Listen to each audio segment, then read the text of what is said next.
Pemirsa, pembangunan Gedung Satuan Penyelenggaraan Administrasi SIM Satpas Polresta Denpasar telah rampung. Sejak hari ini, 7 Maret 2017, Gedung Bantuan Korlantas Mabes Polri ini mulai diuji coba untuk pelayanan SIM. Dengan demikian, layanan SIM tidak lagi dilakukan di Mapolresta Denpasar.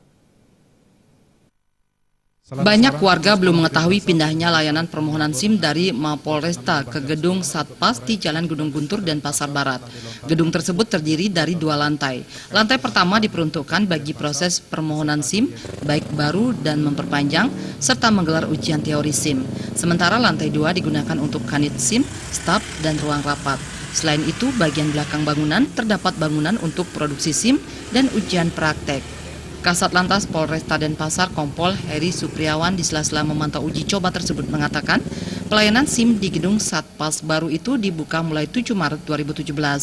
Rencananya bangunan ini akan diresmikan oleh Kapolda Bali pada 14 Maret 2017. Kompol Heri Supriawan menjelaskan tidak banyak perbedaan di gedung baru tersebut.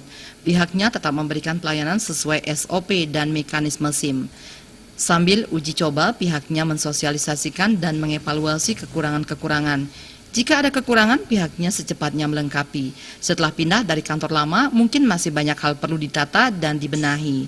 Menurut mantan Kapolsek Kuta Utara ini, gedung dan peralatan baru ini diharapkan bisa memberikan pelayanan terbaik kepada masyarakat, khususnya pemohon SIM.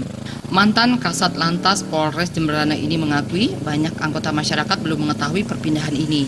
Hal ini disebabkan pihaknya belum gencar melakukan sosialisasi. Namun pihaknya berupaya mensosialisasi secara langsung kepada masyarakat dan melalui medsos. Gedung baru ini akan dimanfaatkan seoptimal mungkin untuk memberikan pelayanan terbaik kepada masyarakat, khususnya pemohon SIM.